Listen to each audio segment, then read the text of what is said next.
Terraria is a sandbox base building adventure game with lots of things to do, like slaying monsters, creating powerful equipment, and collecting all manner of items. But this video is about one boss in particular, Moonlord, that for some mystical, unknown reason I was never able to beat. It really doesn't matter, since this video is all about correcting this outrageous act and finishing what I started all those years ago. Since I am not a masochist, I opt out of making a master difficulty world and stuck to expert. There's nothing quite like starting a new Terraria world, something about all the possibilities and all the stuff you're going to find. Anyway, like many Terrarians before me, I start rampant deforestation. As for the intended gameplay loop, I start getting some cactus gear, building a house, and exploring the cave system. With a bit of luck and some grinding, we get outstanding loot, the mini shark, and fossil armor. I find it critical to start killing bosses, so I start constructing a boss arena.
If I'm being completely honest, I was a bit overprepared for the Slime King. I never played expert, so I didn't know what to expect. But potions, full fossil armor, and the mini shark are a bit much for the slime boy.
After making sure the Slime King has PTSD now, we move on to the Eye of Cthulhu, who was so nice, he summoned himself while I was preparing to summon him.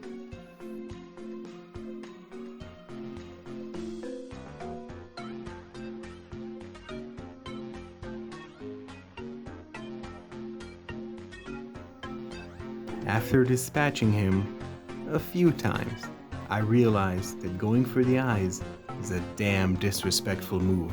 Instead, we go for the brain. After destroying 3 Crimson Orbs, the brain awakens, and I'm sure this is going to be a surprise, but he was incredibly easy. After another dub, I felt like an unstoppable force, and I knew that deep beneath the jungle surface lies a pest that needs exterminating. With a dose of adrenaline, astounding amount of confidence, and sheer willpower, I awaken the Queen Bee.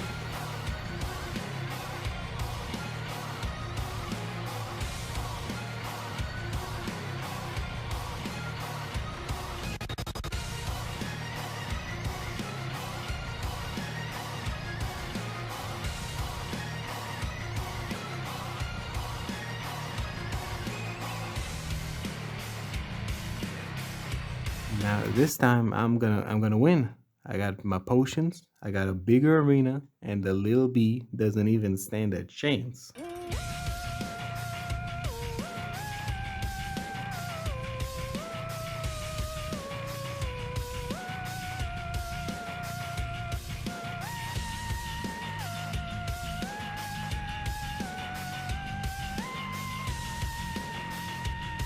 Now this time for real, I'm not gonna lose with the boss having 200 HP.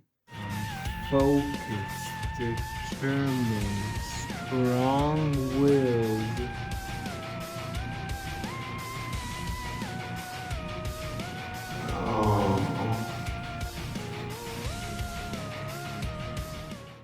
To my astonishment, after switching to the Molten Bow with Unholy Arrows, the fight wasn't that bad.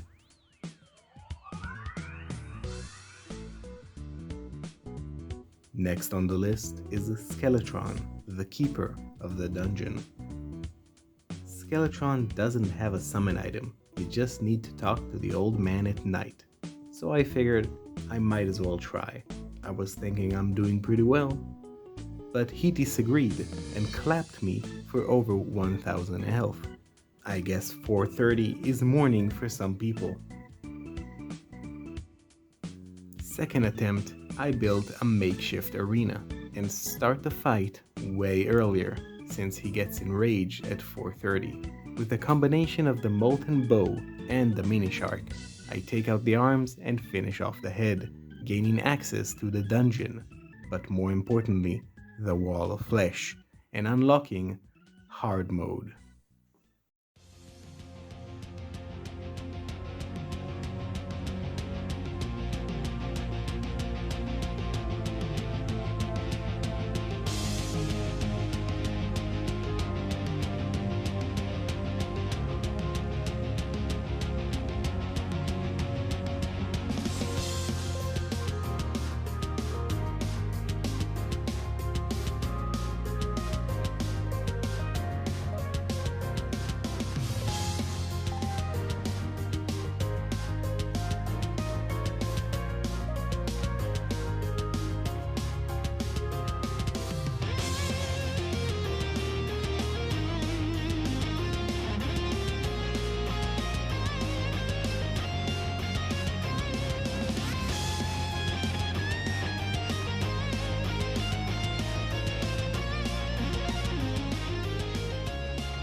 Yeah, I'm not gonna sugarcoat it.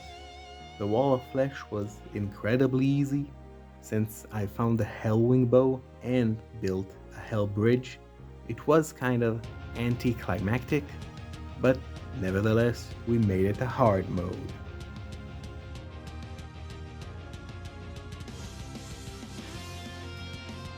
After engaging in some hard mode activities, I want to dispose of the Destroyer, which is not that hard with a Daedalus Stormbow.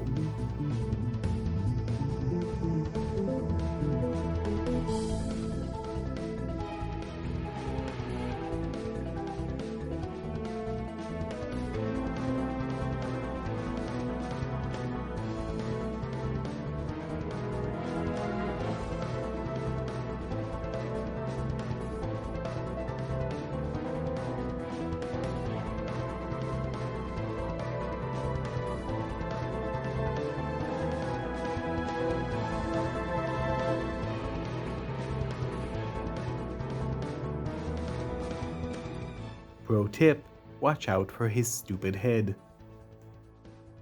Once the destroyer is defeated, I set my eyes on the mechanical eyes, the twins, Spasmatism and Retinazer.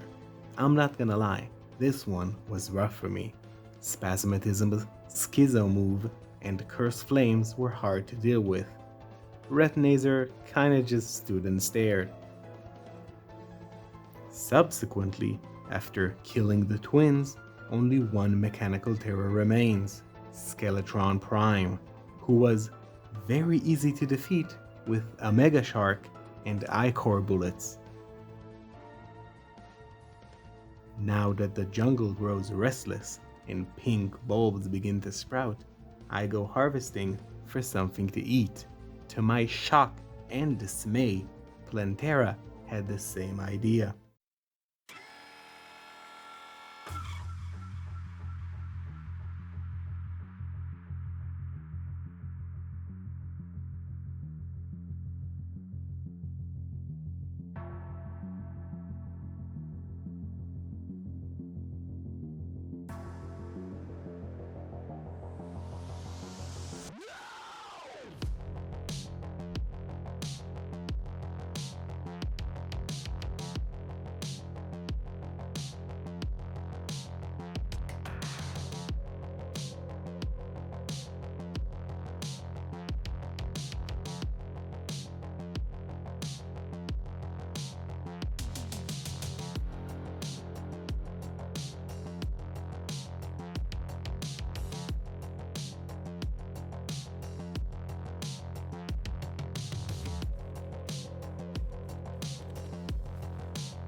Checkmate, vegans. From Plantera, I get a mask, 2 green sacks, a staff, and the only usable item, the pygmy staff. After a hearty, fiber-filled, vitamin-dense feast that was Plantera, I was hungry for some omega-3, so I fished up Duke Fish Run, the terror of the depths.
After I got reminded why he's the Duke, I felt defeated.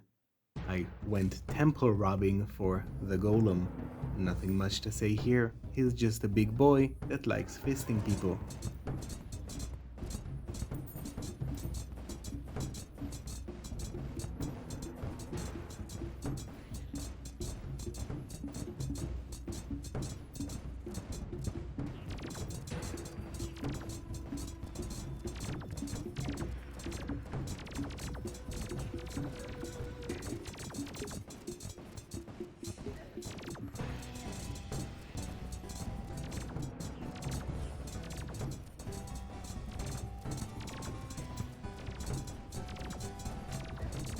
After the first match, I grab the altar and start farming said big boy for gold. I know we'll have use for it later. The cultist is up next, and I preemptively defend myself by firing my fully automated shotgun into a crowd of unarmed cultists. When their spiritual leader shows up, we start brawling. At first, it went great. I'm shooting my gun, I'm slime jumping on the dragon, but at the end, I succumb to his black magic. While farming the Pump King event for the broom, I managed to get the stake launcher. At first, I was sure it was some stupid gimmick weapon, but when I tried it out, I found out it's actually the best weapon. No really, next time I'm playing Terraria, maybe Moonlord Master Run? I'm farming this weapon as soon as I kill Golem. Now, with a fully automated shish kebabber, futuristic death balls, and a magic flying broom, I demonstrate unmitigated combat superiority.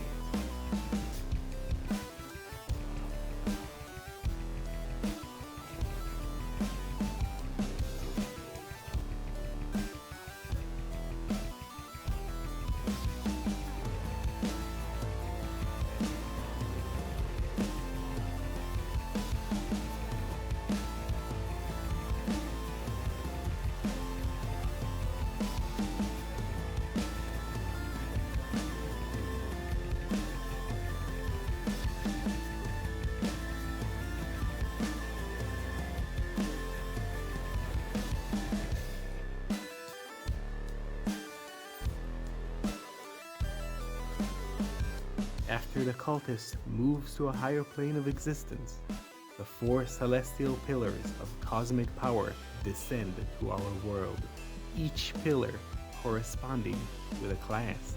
The Solar for the melee classes, Nebula for the magic wielder, Stardust for the summoner, and Vortex for my class, the ranger. So of course, the most logical thing to do is kill the pillar corresponding with your class, so you can craft the weapon for the other pillars. A task that seems a bit too big for a smooth brain like myself, because I got confused by the two blue pillars and killed the wrong one. To fix my mistake, I head to the correct blue pillar this time. And to be honest, it wasn't that bad. I did die a few times, but all in all, not so hard.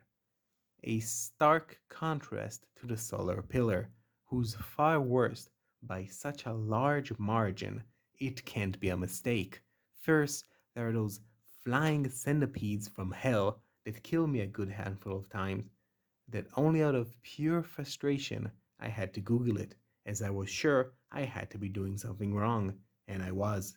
Turns out you can't fly when fighting the solar pillar, or those little shits start chasing you. Nowhere in the game was I told or hinted at it. Even with that knowledge, I still died way more than any other pillar. For now, I repress the victim mentality because I have a certain fish to visit. You must remember, I don't forgive, and I don't forget.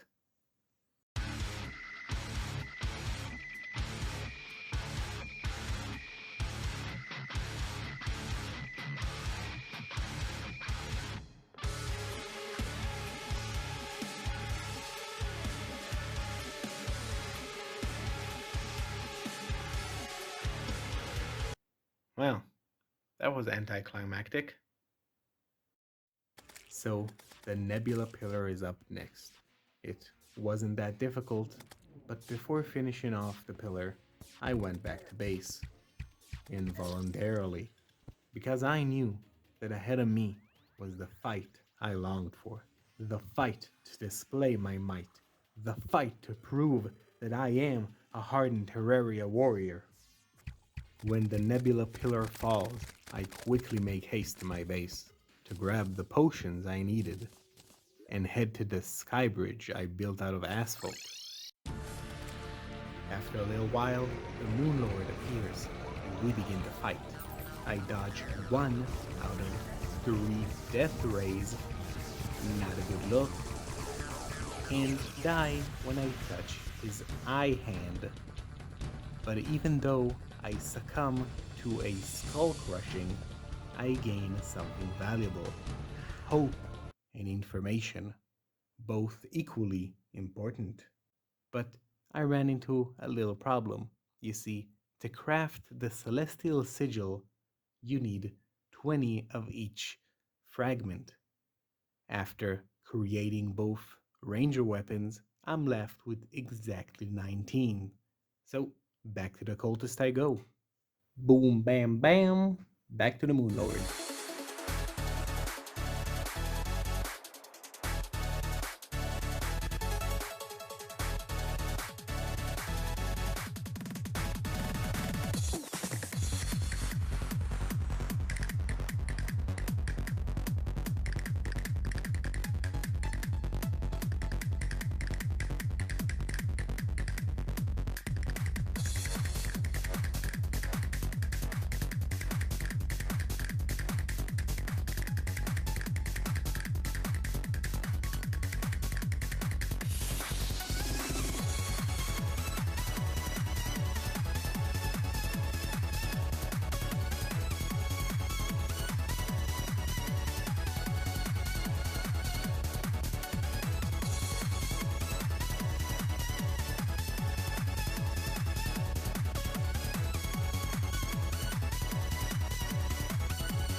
And just like that, I finish what I started so long ago.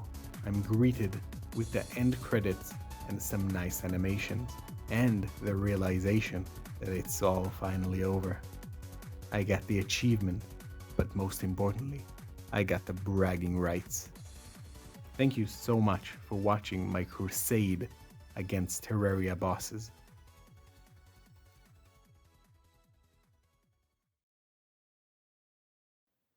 Well, that was anticlimactic.